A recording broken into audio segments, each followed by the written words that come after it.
to talk about loan estimates because they get confused with closing disclosures, which gets confused with a fee worksheet. I mean, there's so many terms when it comes to getting a loan, and you just need it to be simple, right? I mean, you're buying your first home and you really need to know how much money do I need to bring to the closing table and how much is it going to cost me a month. That's it. That's the starting point. How much is it going to cost me every month and how much do I need to bring to the closing table? What tells you that? All three of those. But they come at different times during the process. Now, I don't want to get into all the things that go into the cost of buying a home. I created a whole video on that and really broke down all the lender fees, the title fees, and the escrow fees that you need to know. But right now, I want to make sure that you know the form that you're going to be looking for and what the difference is between them. So a fee worksheet is one of the very first things that you're going to get from your lender. If you're talking to several lenders, you might compare the fee worksheet, or if you're sitting down with your lender, you might go through that fee worksheet line by line to really understand, to feel confident and comfortable about your purchase. It's a good idea to do that. So that fee worksheet is your first assessment. What are all the costs associated with purchasing a home? How much is it going to cost me at the closing table? And what is my monthly payment? All of that is broken down on that fee worksheet. Here's the thing. The fee worksheet is not regulated. Depending on the lender that you're working with, you want to make sure to ask a lot of questions.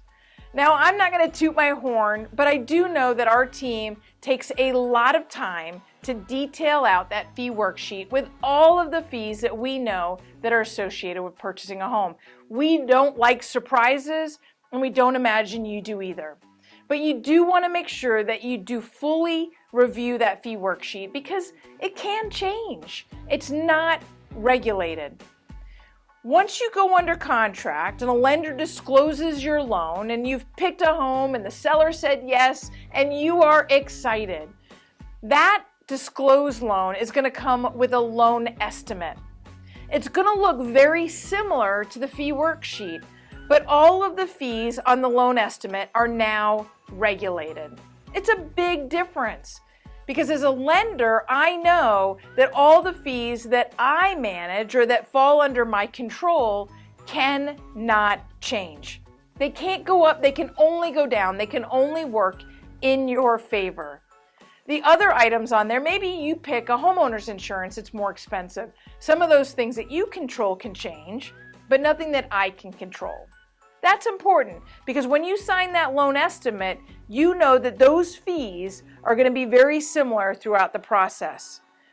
But things during the process do change. So let's talk about that for a minute. So maybe during the process, there's a homeowners association, and the homeowners association says that there's certain fees to transfer that property from one owner to the other. Well, that's something you couldn't know up front. So that will be added to ongoing updated loan estimates. Or maybe you needed a second appraisal done because the first appraisal maybe was subject to certain repairs. So a second appraisal needed to be ordered. Well, that's a fee that will be added. So as you can see, there's certain situations that happen during the loan process that can change those fees slightly. But all along the way, those are conversations that you'll be having with your lender. So you had a starting point, the loan estimate. Now you've gone through the process of getting the loan. Now towards the end, as you're getting closer and closer to the day of celebration when you get to close, you'll be given an initial closing disclosure, or abbreviated an ICD. That initial closing disclosure is supposed to have absorbed all of those changes along the way, and it will look very similar to that loan estimate with those changes included. That initial closing disclosure will be disclosed to you to review, and then it will be sent to the title company. The title company now has the job of balancing all of the figures from all the different parties, from the seller and the seller's proceeds, from any associations involved, from the lender, from the buyer, from the earnest money, from the real estate agents and their commissions that they've earned. The title company is the hub. They absorb all of the different vendors and relationships that go into that closing, and they make sure all of the fees are on the final closing disclosure. That final closing disclosure should not have any surprises. It really shouldn't. You should have had communications and conversations along the way about the associations, about changes of the appraisal, about the realtor commissions, and all the other things that go into closing a loan. But those things are also heavily regulated, and make sure that they work in your favor. Hopefully that answers your questions about all the different documents that show you the costs, the monthly payment, the cash to the closing table that you'll be required to bring.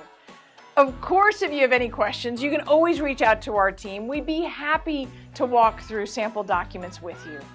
And in the meantime, if this video was helpful, make sure to like it, to share it, and subscribe to our channel. We'd love to see you again.